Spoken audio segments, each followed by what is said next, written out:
오늘은 거룩한 주일입니다. 다 함께 찬양하며 하나님께 예배드리겠습니다.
하나님이여 나를 지켜주소서. 내가 주께 피하나이다. 내가 여호와께 아뢰되 주는 나의 주님이시오니 주밖에는 나의 복이 없다 하였나이다. 아멘. 우주 만물을 지으신 아버지 하나님, 거룩한 주일을 기억하여 예배자리 사모하게 하심을 감사드립니다. 이 시간 드리는 예배 가운데 주님 앞에 우리의 모든 허물을 자복하오니 주께서 모든 죄악을 사하여 주옵소서. 말씀을 통해 새 힘과 능력을 얻는 귀한 예배되게 하여 주시옵소서. 주님의 임재를 구하오며 예수 그리스도의 이름으로 기도드리옵나이다. 아멘.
나는 전능하신 아버지 하나님 천지의 창조주를 믿습니다.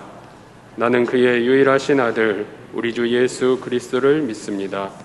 그는 성령으로 잉태되어 동정녀 마리아에게서 나시고 본디오 빌라도에게 고난을 받아 십자가에 못 박혀 죽으시고 장사된 지 사흘 만에 죽은 자 가운데서 다시 살아나셨으며 하늘에 오르시어 전능하신 아버지 하나님 우편에 앉아 계시다가 거기로부터 살아있는 자와 죽은 자를 심판하러 오십니다. 나는 성령을 믿으며 거룩한 공교회와 성도의 교제와 죄를 용서받는 것과 몸의 부활과 영생을 믿습니다. 아멘. 만복의 근원이 되시는 하나님 아버지, 지난 한 주간도 무더운 날씨 속에서 저희들을 지켜주시다가 거룩한 주일을 맞아 주님의 몸된 교회에서 감사한 마음으로 정성을 다하여 주님께 찬양하며 예배 드릴 수 있도록 인도하여 주신 우리 주님의 크신 사랑에 감사드립니다. 이 시간 드려지는 예배가 주님께는 영광이 되게 하시고 저희들에게는 감사와 은혜가 충만한 시간이 되게 하여 주옵소서. 사랑의 주님, 세상의 삶 속에서 믿음의 사람으로 주님의 뜻에 따라 살려고 노력하였지만 저희들의 믿음이 연약하여 때로는 주님 보시기에 부끄러운 삶을 살지는 않았는지 저희 자신들의 삶을 돌아보게 하옵소서. 주님께서 저희들의 심령을 강건케 하시어 세상의 죄를 이기며 담대한 믿음으로 살아갈 수 있는 복된 자녀들이 모두 되게 하여 주옵소서. 그동안 코로나로 인하여 교회에서 온전한 예배를 드릴 수 없는 때도 있었지만 지금은 교회에서 온 성도가 함께 모여 예배 드리며 교제를 나눌 수 있도록 허락하여 주신 주님의 사랑에 감사드립니다. 최근에 코로나 환자 수가 다시 크게 늘어나고 있지만 주님께서 함께 하시어 되찾은 우리들의 믿음 생활이 어려움을 겪지 않도록 지켜 주옵소서. 지금 교육부서의 여름 성경학교가 진행되고 있습니다. 교사와 학생들이 하나가 되게 하여 주시어 말씀을 통하여 예수 그리스도를 배우는 귀한 시간이 되게 하여 주시고 어린 학생들의 마음속에 복음의 결실을 맺을 수 있는 귀하고 은혜스러운 여름 성경학교가 되게 하여 주옵소서. 교회의 머리가 되시는 주님, 이곳에 강석교회를 세우시고 수많은 영혼들을 참 생명의 길로 인도할 수 있도록 허락하여 주신 주님의 크신 사랑 감사드립니다. 앞으로도 강석교회가 영혼 구원 사명을 충실히 감당하는 교회가 되게 하여 주옵소서. 이 시간 단위에 세우신 이덕한 담임 목사님을 늘 건강으로 붙잡아 주시고 주님의 귀한 생명의 말씀을 전하실 때에 듣는 저희들 심령마다 주님의 은혜가 충만함으로 채워지는 예배가 되게 하여 주옵소서. 동역하는 부교육자에게도 주님의 사랑이 함께하여 주옵소서. 오늘도 예배를 돕는 귀한 손길들을 기억하시고 그들의 수고를 위로하여 주옵소서. 정성으로 준비하여 드려지는 할렐루야 찬양대 찬양을 우리 주님께서 기쁘시게 받으시기를 원하오며 저희들을 죄악 가운데서 구원하여 주신 우리 주 예수님의 이름으로 간절히 기도드립니다. 아멘.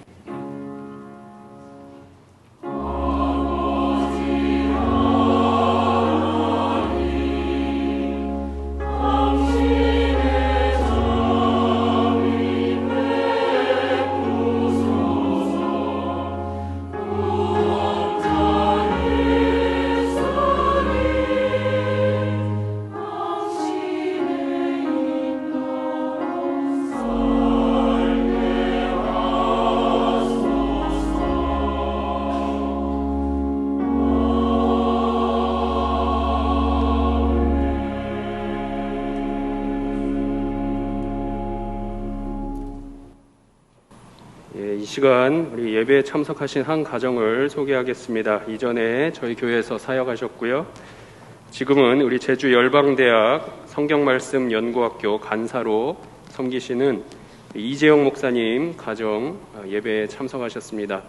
잠시 일어나 주시고 인사해 주실 때에 박수로 환영하겠습니다.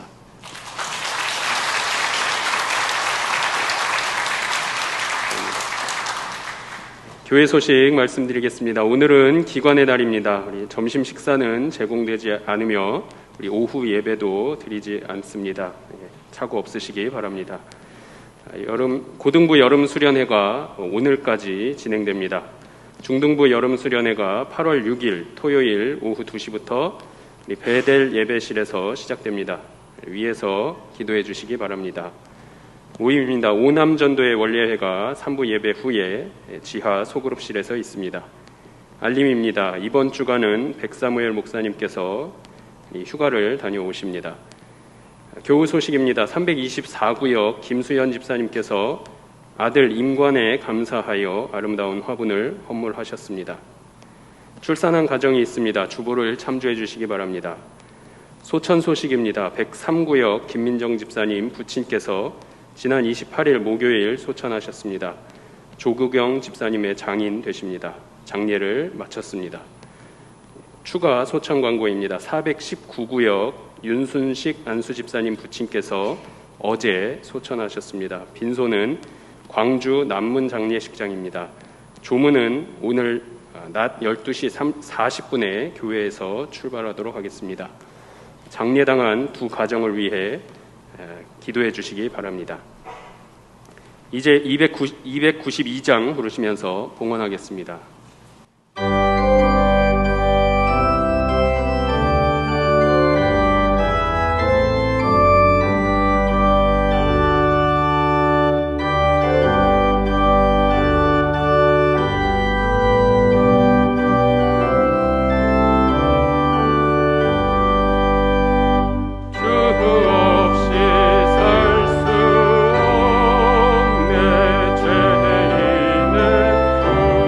주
우리를 구원하사 자녀 삼아주시고 험하고 거친 세상에서도 늘 우리의 힘이 되어주시는 하나님의 은혜와 사랑 진심으로 감사를 드립니다. 무더위가 계속되고 코로나가 극성 부리고 그리고 여러 가지 어려움들이 있을지라도 하나님이 우리와 함께 하셔서 지난 한 주간도 지켜주셨고 오늘 또 예배의 자리로 우리를 불러주셨으니 고맙습니다. 우리의 마음을 하나님의 영으로 다스려 주시고 세상의 염려와 생각들 내려놓고 오직 주께 예배하는 하나님의 임재를 느끼며 하나님께 영광 돌리며 주시는 은혜를 받는 귀한 시간이 될 수 있도록 만들어 주옵소서. 오늘 저희들이 하나님의 은혜에 감사하며 정성껏 주께 예물을 드리오니 아버지여 받으시옵소서. 주일헌금을 드립니다. 감사 예물을 바칩니다. 하나님 받으시옵소서. 그리고 드린 손길 위에 은혜와 복을 내려 주옵소서. 또한 10의 1조를 구별하여 드리는 가정들이 있습니다. 하나님 흠양하시고 그 가정에 복을 주시되 건강과 평안과 형통함을 채워주시며 가족들의 길을 하나님이 책임져 주옵소서. 구제헌금, 장학헌금, 국내외 선교헌금을 드립니다. 이웃을 섬기고 가난한 자들을 돌보며 농어촌 미자립교회, 도시개척교회 그리고 해외 선교사들을 후원하는 헌금이오니 하나님 보내실 때에 하나님의 영광 드러나며 영혼 구원의 소중한 밑거름이 되게 하시옵소서. 서원헌금을 드리는 성도들의 마음을 주님 기억하사 응답하여 주시고 오늘 꽃꽂이 예물을 드리는 집사님의 가정을 축복하사 특별히 자녀들의 앞길을 신앙으로 아름답게 이끌어 주옵소서. 아버지 하나님, 이 나라의 민족을 긍휼히 여겨 주옵소서. 대립과 반목, 불신과 불미스러움으로 가득한 나라가 되지 말게 하시고 우리 대통령과 위정자들과 지도자들에게 지혜를 주사 백성들의 신뢰를 받으며 하나님의 공의를 이 땅에서 펼쳐갈 수 있도록 하나님이 붙들어 주옵소서. 정치, 경제, 사회, 문화, 교육 우리끼리 할 수 있는 것 아무것도 없사오니 하나님이여 하나님이여 이 나라에 은혜를 베풀어 주옵소서. 아버지 하나님, 우리 교회를 늘 지켜주심을 감사합니다. 온 성도들에게 평안함과 강건함과 응답을 주시되 특별히 연세 들어가시는 교회의 어른들을 붙들어 주사 영과 육이 건강하도록 하나님 도와주시고 크고 작은 질병으로 고통받는 성도들을 치유하시며 또 이번 주에도 수술을 받아야 될 성도들이 있고 요양원에 있고 가정에 있고 병원에 있고 또 암 등과 같이 중병으로 투병하는 성도들이 있사오니 하나님 주님의 손으로 안수하여 주시어서 그 질병들을 이기고 일어날 수 있도록 주님 도와 주옵소서. 우리 자녀들의 앞길을 축복해 주시고 선하게 이끌어 주시되 교회 학교를 통하여 말씀을 배우는 아이들에게 더욱 그리하여 주옵소서. 성경학교가 진행되는데 어려움 없이 우리 아이들이 하나님을 말씀을 통해 새롭게 만날 수 있도록 하나님 도와주시고 교사들과 돕는 이들의 수고를 기억하여 주옵소서. 하나님, 코로나를 보내며 경제적으로 어려워하는 성도들이 많이 있습니다. 하나님 도와주시어서 회복되게 하시고 일어서도록 하나님이 함께해 주옵소서. 장례를 당한 가정을 위로하시며 절차가 은혜 가운데 잘 진행될 수 있도록 도와주시고 이번 한 주간도 무더위와 코로나 속에서 성도들을 지키시며 또 휴가차 오고 가는 자녀들과 성도들을 하나님이 지켜보아여 주옵소서. 이 예배를 통하여 크신 은혜 주실 줄 믿고 주 예수님 거룩하신 이름으로 기도드리옵나이다. 아멘.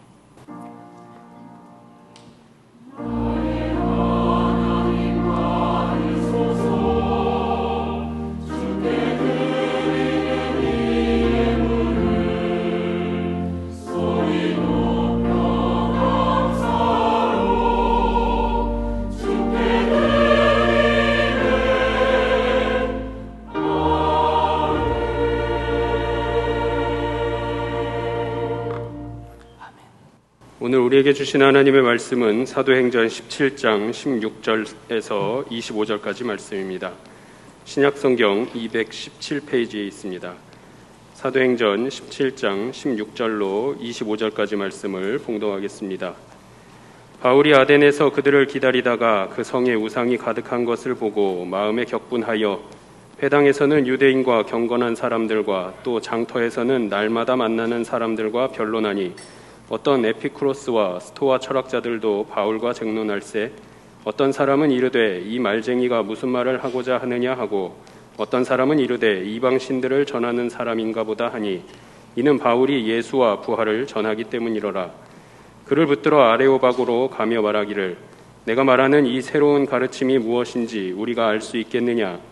내가 어떤 이상한 것을 우리 귀에 들려주니 그 무슨 뜻인지 알고자 하노라 하니 모든 아덴 사람과 거기서 나그네 된 외국인들이 가장 새로운 것을 말하고 듣는 것 이외에는 달리 시간을 쓰지 않음이더라.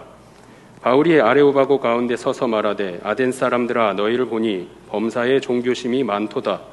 내가 두루 다니며 너희가 위하는 것들을 보다가 알지 못하는 신에게라고 새긴 단도 보았으니 그런즉 너희가 알지 못하고 위하는 그것을 내가 너희에게 알게 하리라.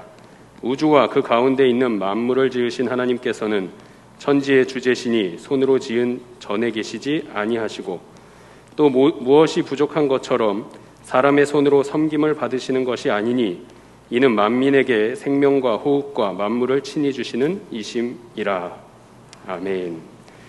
할렐루야 찬양대의 사명의 길 찬양 후에 담임 목사님께서 바울의 아덴 전도라는 제목으로 말씀 선포하시겠습니다.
사명이 어려워도 사명은 축복의 길입니다. 맞습니다. 귀한 은혜의 찬양 고맙습니다. 여러분 성경학교와 수련회가 여러분들이 기도해 주셔서 은혜 가운데 잘 진행되고 있습니다. 수고하시는 교사들과 또 도와주시는 성도들에게 감사한 마음을 갖습니다. 이번 주 토요일에는 중등부 수련회가 시작이 됩니다. 요즘에 제일 상대하기 어려운 연령층이 중학생이래요. 그런데 여러분 중등부 수련회가 은혜 가운데 잘 진행돼서 우리 아이들이 하나님을 말씀을 통해 새롭게 만날 수 있는 그런 시간들이 될 수 있도록 기도해 주시기를 바랍니다. 우리 강석교회가 올해로 50주년을 맞이했습니다. 사실 50주년을 준비하면서 교회 내적으로도 성도들이 하나가 되어서 진행할 수 있는 여러 가지 행사들을 사실은 생각해 왔습니다만은 코로나19로 인해서 여의치가 않아 지금 실행에 옮기지 못하고 있는 것들이 많습니다. 저는 그렇게 생각해요. 우리 50주년에 못하면 51년에 하면 되고 또 뭐 그때도 코로나 때문에 어려우면 52년에 하면 되고 그런 생각들을 갖기 때문에 별로 문제가 되지 않을 거라고 생각을 해요. 저희들이 창립 50주년을 맞이하면서 특별히 하나님 앞에 꼭 하고 싶어 했던 것 중에 하나가 사실은 새로운 교회의 설립이었습니다. 우리가 예배드리는 교회 말고 우리 아닌 다른 사람들이 예배할 수 있는 공간을 지어서 교회를 새롭게 하나 설립을 하자 하는 것이 교회의 생각이었고 당회의 생각이었습니다. 왜냐하면 우리는 이렇게 아름다운 성전을, 예배당을 빚 없이 하나님의 은혜 가운데 졌습니다. 또한 예배당을 짓고 난 다음에 얼마나 좋은 새가족들을 하나님이 우리에게 많이 보내주셨는지 모릅니다. 그래서 모든 교회가 은혜를 받지만 우리 교회가 받은 바 은혜가 커서 이것을 그 은혜를 갚는다는 말은 좀 어색하지만 그래도 이런 일들을 통해서 하나님께 영광을 좀 돌리고 싶었습니다. 근데 사실 이 생각은 교회를 건축하기 전부터 우리 은퇴하신 장로님들이 심호할 때부터 가졌던 생각입니다. 교회를 짓기 전부터 교회를 건축하게 되면 우리는 그 다음에 우리 교회가 아닌 다른 교회도 뭐 중소도시가 됐든 교회 서울 근교가 됐든 조그맣게 땅을 사서 예쁘게 져서 교회를 하나 합시다. 그런 마음으로 교회 건축을 준비하면서도 일반 재정에서 절약을 해서 한 해에 5천만 원 혹은 1억씩 계속 모아왔습니다. 그런데 이제 사실은 코로나가 발생하고 또 이런 상황이 되면서 있는 성도들도 교회에 못 나오는데 새로 교회를 시작하는 것이 그게 지금 이 상황에 맞는 걸까 그런 고민들을 하게 됐고요. 기도하는 중에 지난번에 말씀드린 것처럼 서울신학대학이 교역자들을 양성하는데 그 기숙사에서 경건훈련을 해야 되는데 그 기숙사가 지은 지 30년이 넘어서 신대원 기숙사가 곰팡이가 쓸고 비가 새고 그래서 그 신대원은 사실 신학대학원은 사실 한 학기나 두 학기씩 의무로 입사해서 경건훈련과 영성훈련을 해야 되는데 들어오라고 못 오는 거예요. 장소가 안 되니까. 제가 직접 가봤더니 들어가서 할 수 없는 방이 한두 개가 아니에요. 좁고. 그래서 그것을 증축하고 건축하는데 전국 교회에 손을 내밀었고 그래서 우리 교회가 그곳에 5억을 지원했습니다. 그래서 지금 여자 기숙사가 리모델링 돼 있고요. 신대원은 다음 학기부터 증축을 하고 리모델링을 해서 이제 새롭게 지으려고 합니다.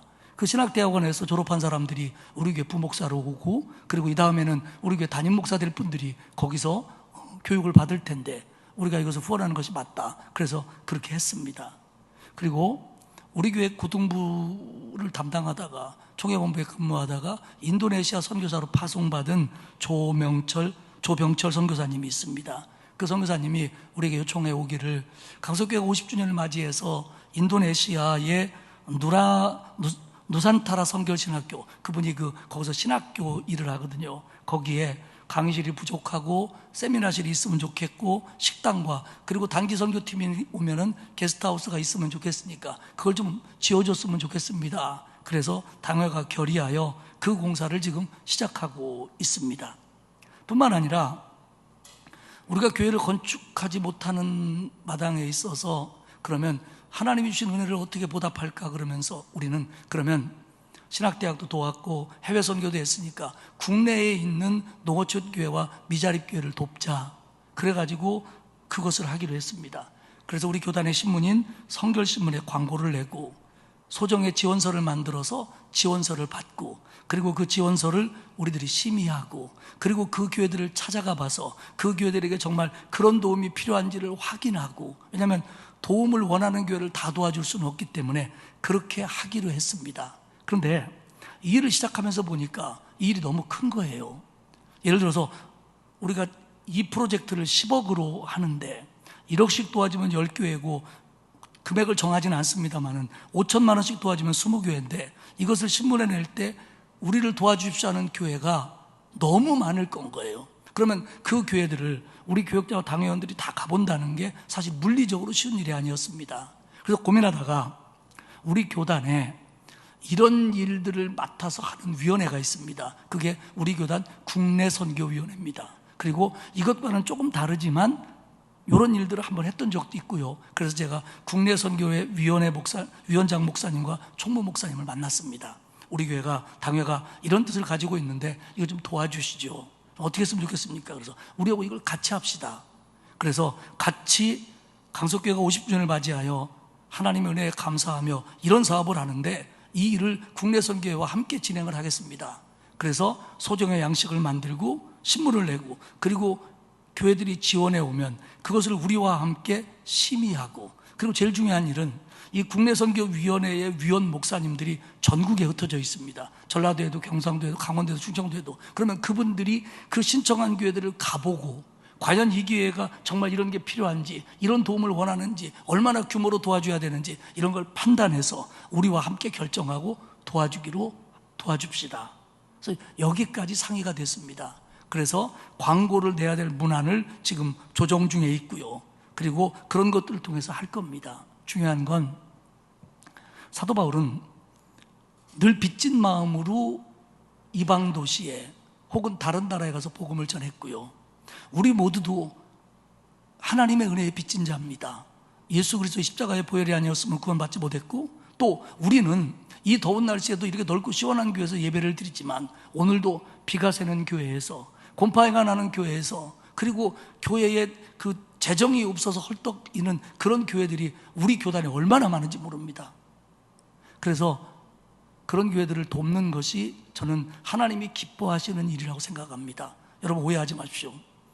우리 교회가 돈이 많아서, 돈이 남아서 이런 거 하는 거 아닙니다. 아까 말씀드린 것처럼 교회를 건축하기 전부터 한 해 한 해 우리 장로님들이 살림하면서 알뜰하게, 물론 선교했고 구제했고 도왔고 교육했고, 우리 교회 진다고 할 일 못한 거 없습니다. 다 하면서도, 교단 내에서도 그런 거 잘한다고 칭찬받으면서도 알뜰하게 살림하면서 모은 겁니다. 그리고 어느 한 사람이 이거 그런 데 쓰십시오라고 뭉뚱 헌금한 액수도 아닙니다. 우리가 절약하며 살림하며 여러분이 알뜰하게 하는 헌금으로 모아서 여기까지 온 겁니다.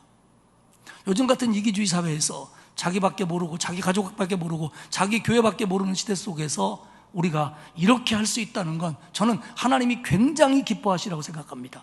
그리고 이 일을 통해서 하나님이 우리 교회와 성도들에게 은혜와 복을 주실 줄 믿습니다. 사랑하는 여러분, 저는 저와 우리 교회 성도들이 우리 교회에 대해서 자부심과 자긍심이 있길 바랍니다. 정말 우리가 기독교 대한성결교회에서 제일 큰 교회도 아니고 대형 교회도 아닙니다. 그러나 언제나 교단에 무슨 일이 있을 때마다, 뭐 교회가 불이 났다, 수해가 났다, 해외에 지진이 났다, 그럴 때 교단이 모금할 때마다 언제나 우리는 앞서서 많이 내는 교회였습니다. 다른 건 못하더라도. 그렇다고 해서 우리가 다른 걸 못했냐? 그것도 아닙니다. 그렇기 때문에 저는 지난 16년간 우리 교회에 와서 목회하면서 느낀 게, 이게 하나님의 은혜가 아니고는 이렇게 될 수가 없는 겁니다. 그래서 저는 우리 교회를 자랑스러워합니다. 그리고 여러분들이 자부심을 느끼시기를 바라고요. 여러분들이 하는 그 알뜰하게 하는 헌금이 이렇게 귀하게 사용된다는 것에 대해서 자부심을 가지고 헌금 생활도 성실하게 임하시기를 바랍니다. 그리고 자랑스럽게 여기십시오. 우리는 강석교회, 이렇게 좋은 사람, 좋은 교회들이 모여있는 자랑스러운 교회 신자라는 걸 생각하고, 물론 그래도 더 겸손해야 되지만 그렇게 하시기를 바랍니다. 특별히 우리가 꼭 잊지 말아야 될 거, 하나님의 은혜에 대한 감사합니다.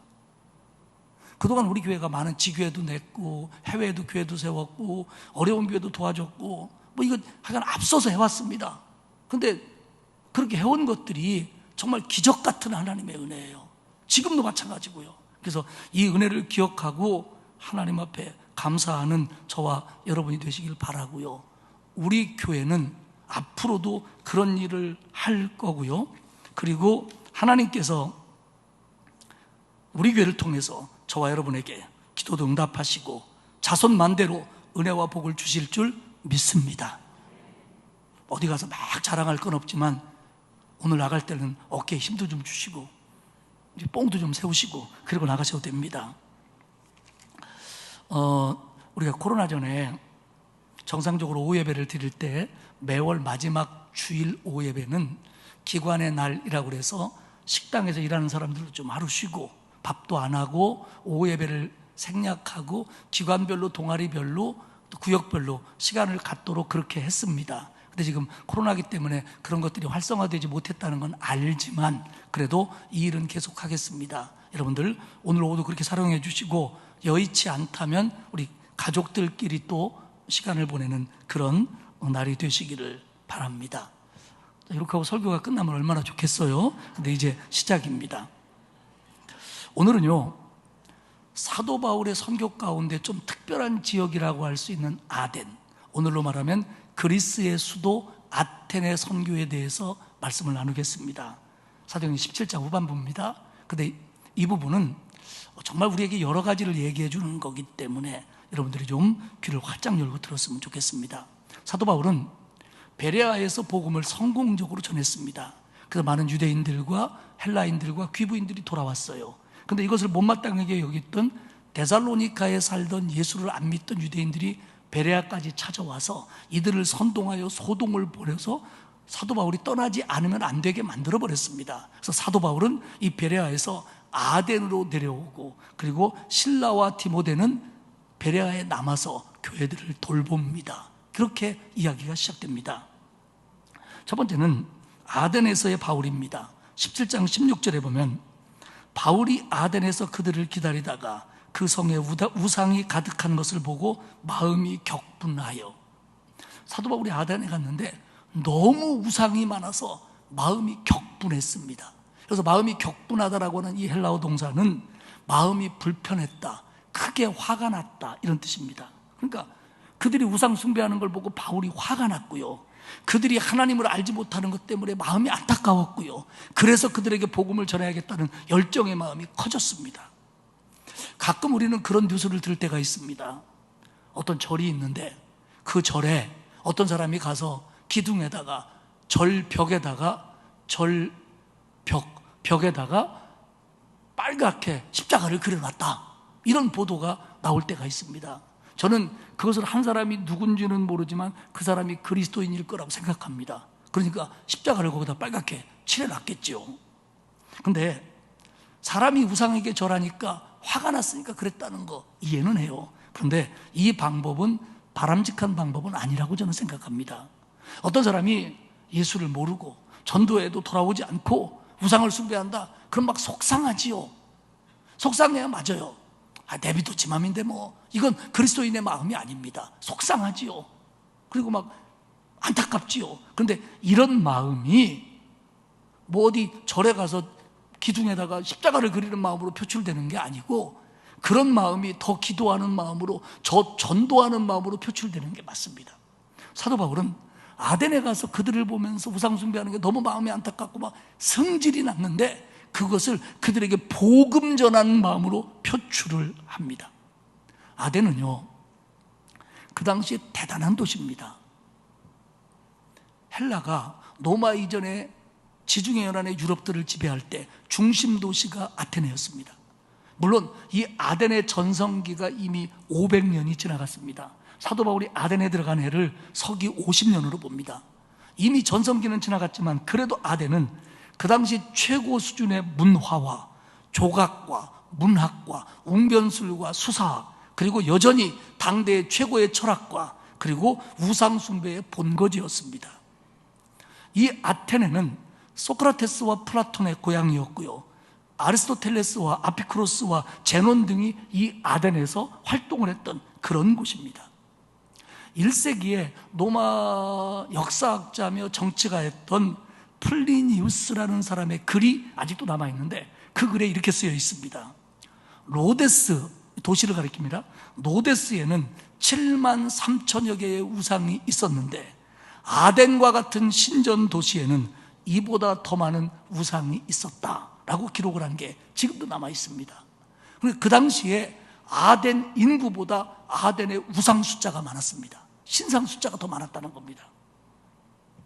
이런 곳에 가서 사도 바울이 복음을 전하는 겁니다. 17절에 보면 회당에서는 유대인과 경건한 사람들과 또 장터에서는 날마다 만나는 사람들과 변론하니, 유대인의 회당에 가서는 유대인들과 그리고 하나님을 믿는다고 하는 이방인들과 변론을 했고요. 광장, 장터, 아고라, 그거는 그 아테네 사람들의 사회생활과 무슨 토론, 정치의 중심지인 그 광장에 가서는 변론을 합니다.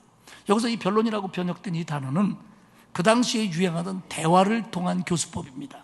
어떤 말을 하고 다른 사람들이 질문을 받고 주장을 듣고 그리고 또 얘기하는, 그 당시에 유행하던 이 철학을 펼쳐가는, 교육을 펼쳐가는 대화를 통한 교수법, 이것을 여기서 변론이라고 번역했습니다. 그렇게 변론하는데 이 아고라에서, 광장에서 당시 사도 바울이 갔을 때 헬라의 주류 철학이었던 에피쿠로스 학파와 스토아 학파들과 쟁론을 합니다. 저도 철학 잘 모릅니다.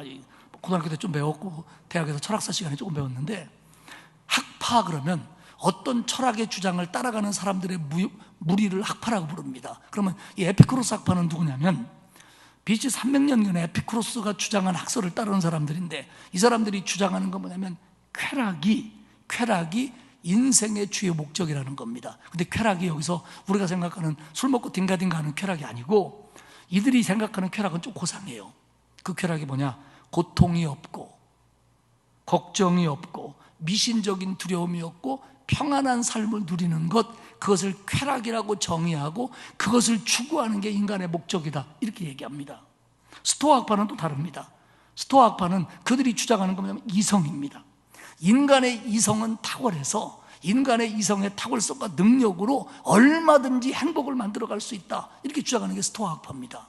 그러면 이 쾌락을 인생의 목적으로 여기는 에피쿠로스 학파나 이성이 모든 걸 결정할 수 있다고 생각하는 스토아 학파에게는 예수 그리스도의 십자가의 보혈을 통한 용서나 구원이 들어갈 자리는 없는 겁니다.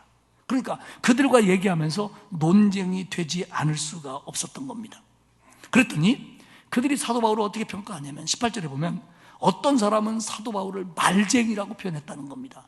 여기서 말쟁이라는 뜻은, 그 원뜻은 뭐냐면 씨를 주워 먹는 새라는 뜻입니다. 그리고 그것은 어떤 의미를 갖냐면 시장에서 버려진 조각들을 모으는 사람이라는 뜻입니다. 그리고 이것이 진짜 의미하는 것은 사도 바울은 쥐뿔도 모르면서 여기 가서 이 철학, 저기 가서 저 얘기 듣고 주워 들어가지고 와가지고 여기서 얘기하는 핵심이 없는 사람이다, 이런 뜻이 사도 바울을 말쟁이라고 부르는 겁니다.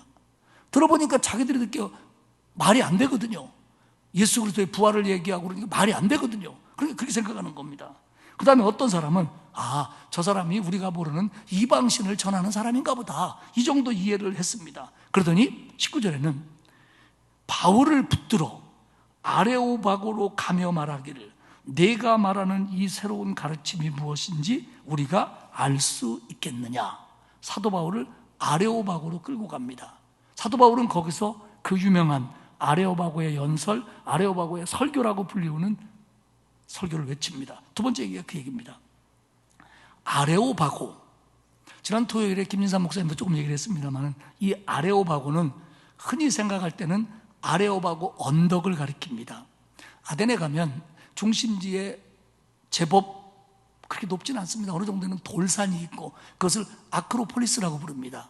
고대 로마나 그리스에서는 한 도시의 제일 높은 곳에 신전을 세우고 거기에 오디온이라고 부리우는 반원형 같은 극장들을 세우고 공연도 하고 그러는 곳입니다. 아덴에도 그곳이 있는데, 이 파르테논 신전을 향해서 서쪽으로 올라가다 보면 왼쪽으로 높지 않은 돌 언덕이 있습니다. 그곳을 아레오바고 언덕이라고 부르고 사도 바울이 거기 끌려와서 이 설교를 했을 거다라고 봅니다. 그런데 아레오바고는 언덕만을 가리키는 것이 아니라 법정 자체를 가리킵니다. 그러니까 아레오바고에서 열렸던 법정을 아레오바고라고 부르는데 지금도 그리스는 대법원의 이름이 아레오바고입니다.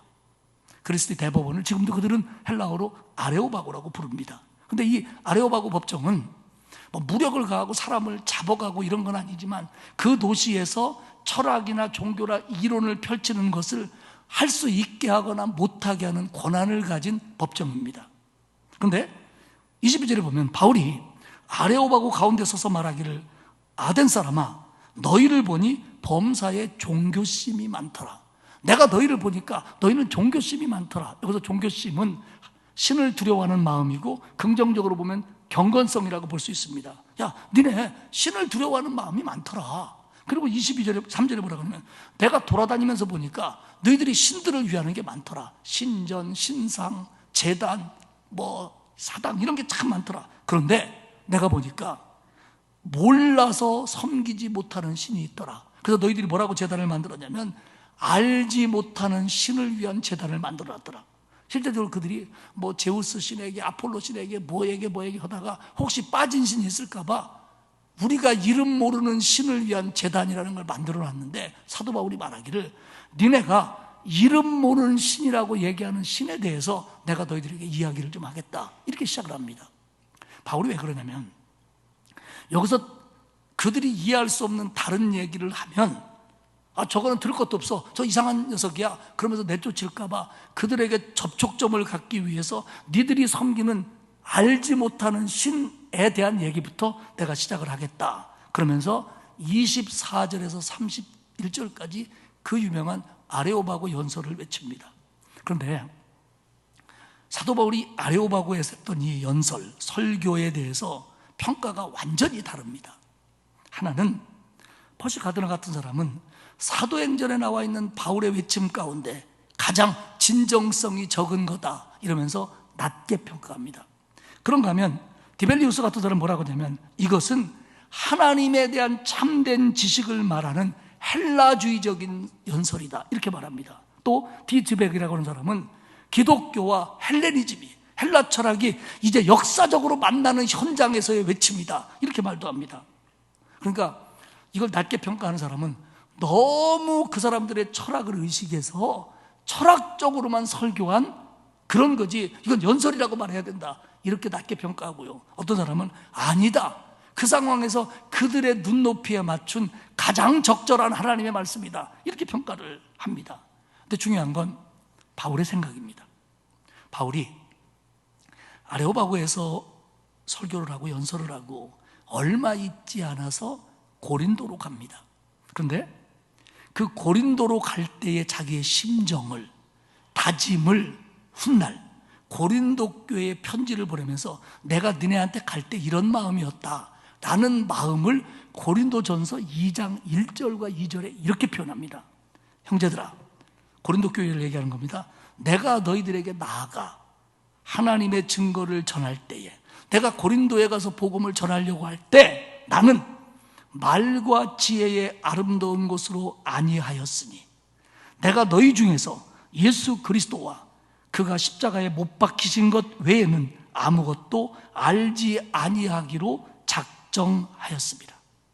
그러니까 아테네에서는 어쩔 수 없이 철학적으로 인용하고 그들의 눈높이에 말해서 수준을 맞춘다고 말과 수사학이나 이런 걸 했었는데 이게 별거 아니더라는 거예요. 그래서 내가 고린도에 갈 때는 왜냐하면 고린도도 아테네하고 멀지 않고 그런 분위기거든요. 더하면 더했지 덜하지 않거든요. 그런 거 신경 안 쓰고 나는 이제 아무리 니네가 똑똑하고 잘났다고 할지라도 나는 오히려 주님 십자가만 붙들고 주님의 십자가만을 증거하기 위해서 그리 들어갔다 이렇게 고린도 교회에 편지를 보냅니다.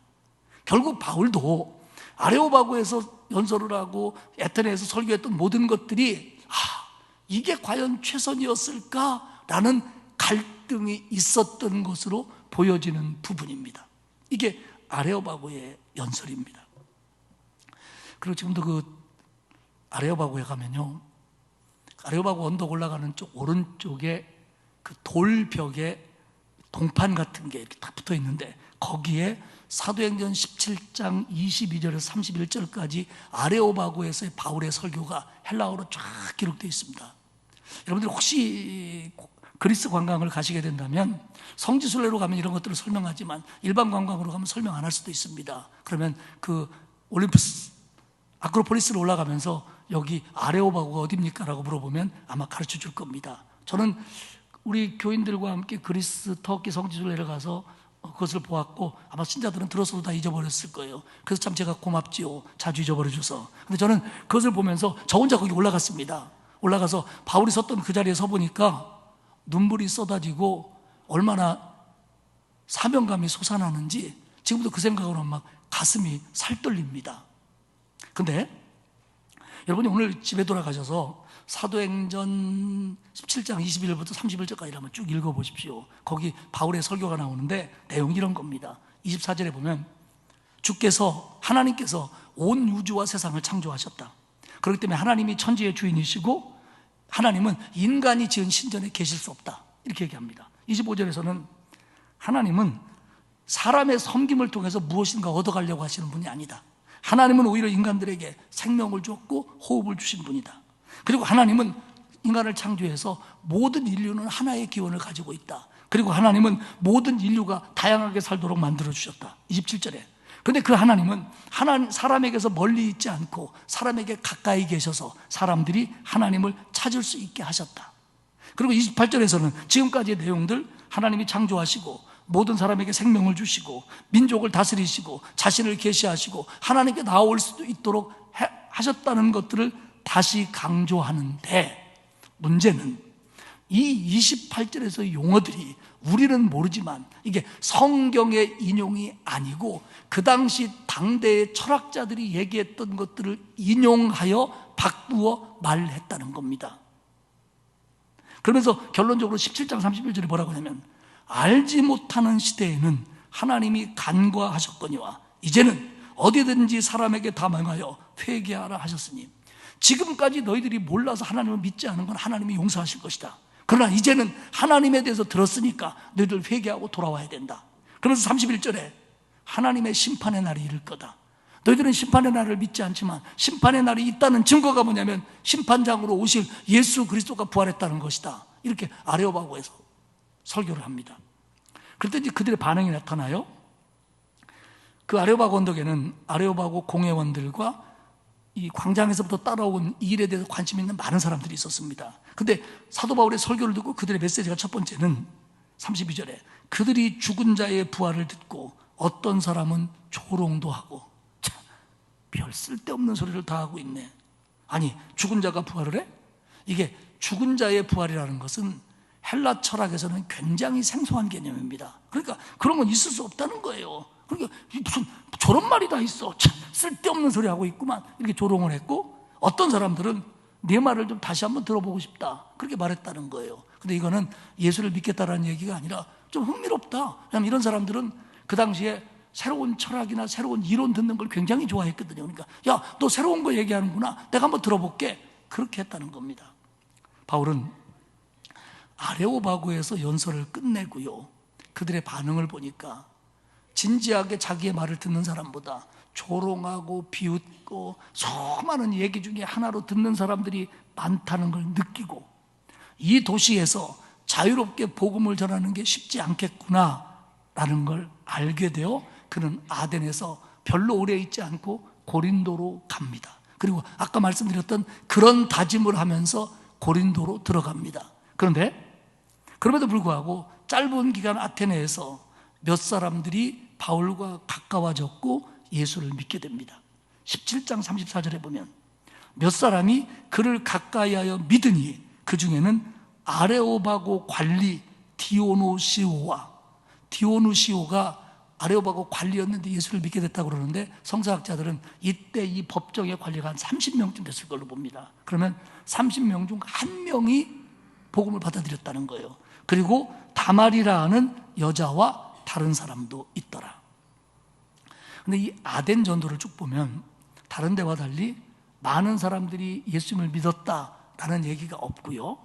그들이 누구네 집에서 모였다, 기독교 공동체를 구성했다라는 얘기도 없습니다. 그렇기 때문에 이 사도 바울의 아덴 전도를 가볍게 평가하는 사람들은 바울이 철학적으로 접근하고 말의 아름다움으로 접근하다 보니까 결국 결실을 다른 데 비해서 제대로 맺지 못한 거 아니냐, 이렇게 보는 겁니다. 그런가 하면 어떤 이들은 다른 것보다 효과적이지 않았던 건 많지만 그 상황에서 그렇게 복음을 전할 수 있었던 사람은 바울밖에 없었을 것이다, 이렇게 평가를 합니다. 이 아레오바고의 설교가 타 문화권에 있는 사람들에게 복음을 전할 때 어떻게 토착화시켜야 되고 어떻게 선교적으로 접근해야 되는데 교과서 같은 내용으로 지금도 공부되고 있는 그런 부분입니다. 말씀을 마치겠습니다. 사랑하는 여러분, 우리는요 오늘 이 부분을 보면서 한 두 가지 정도를 깨달아야 됩니다. 하나는 바울과 같은 사람이 전도했는데도 사실은 그 아테네 사람들을 바울처럼 잘 이해하는 사람도 별로 많지 않았을 겁니다. 근데 그렇게 철학적인 실력과 언변을 가지고 접근했는데도, 그렇게 전도했는데도 늘 꼭 열매가 많았던 것은 아니라는 겁니다.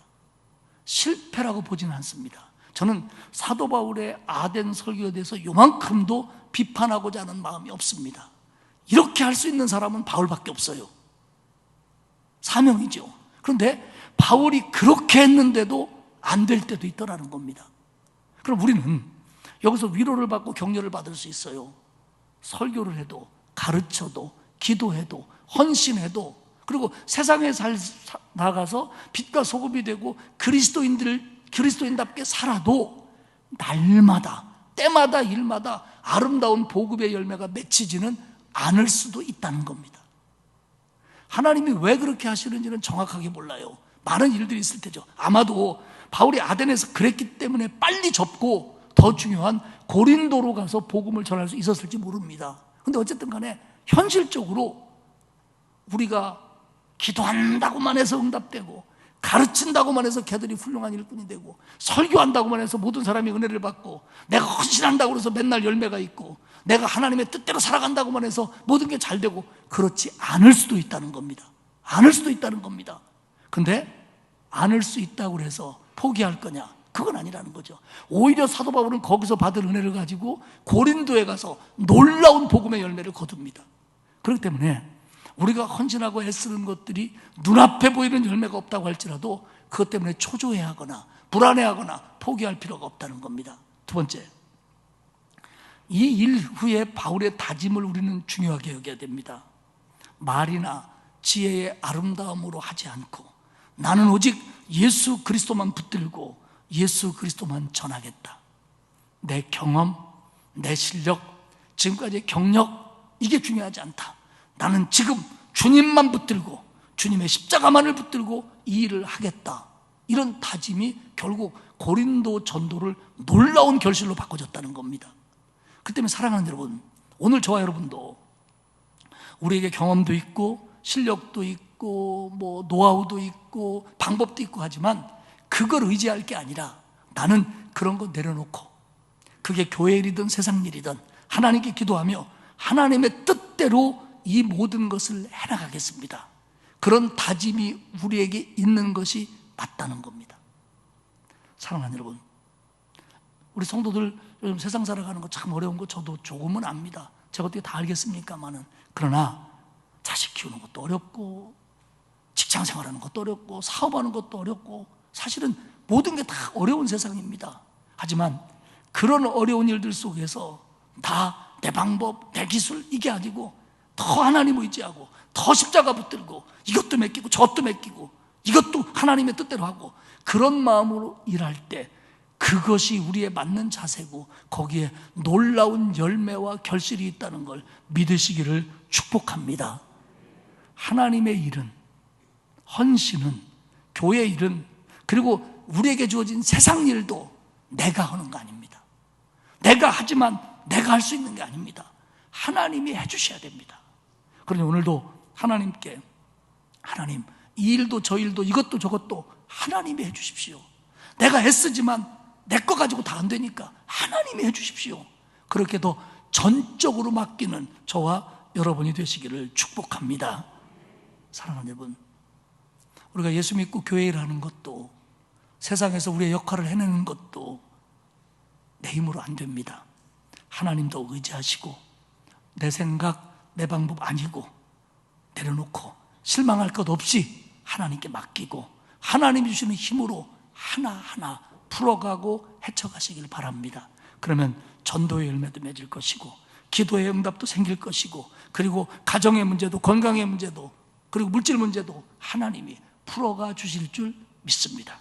그런 믿음으로 이번 한 주간도 하나님께 맡기고 더 열심히 이 일을 해내는 저와 여러분이 되시기를 주님의 이름으로 축복합니다. 하나님 아버지 고맙습니다. 우리를 구원하사 하나님의 자녀 삼아주시고, 부족함과 연약함이 많은 줄 아시면서도 붙들어 주시고 인도해 주시니 고맙습니다. 우리 교회가 더욱더 건강한 교회가 되어 하나님이 기뻐하시는 일들을 교회 안과 밖에서 해낼 수 있도록 하나님 도와주옵소서. 특별히 우리 성도들 교회에서 열심히 일하고 헌신하고 세상에서 열심히 살아가는데 하나님, 내 방법이 아닌 하나님께 맡기고 순종하며 하나님의 방법으로 임하게 하시어서 어려움 중에도 힘없고 열매와 승리를 얻는 복된 성도들 다 되도록 만들어 주옵소서. 이번 한 주간도 우리에게 하나님께 맡기는 맡김이 있게 하시고, 내가 할 수 있는 것 아니라는 겸손이 있게 하시고, 그리고 하나님의 은혜에 대한 감사가 있는 복된 한 주간 되게 하시옵소서. 감사드리며 예수님의 이름으로 기도하옵나이다. 아멘. 595장 찬송하겠습니다.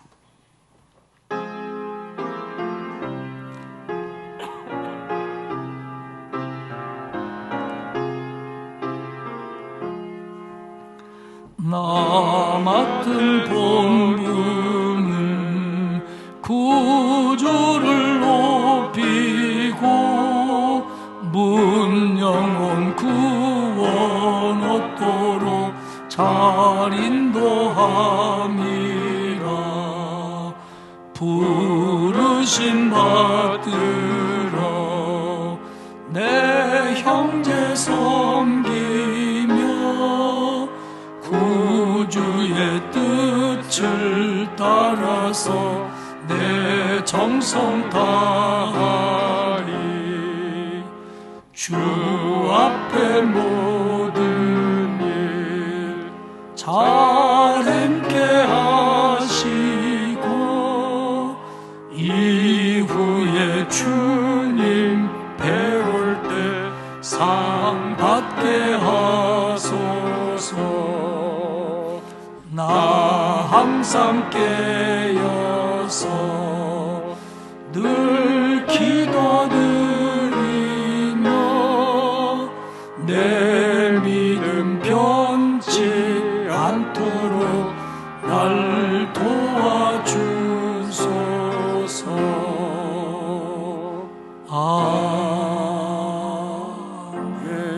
아멘.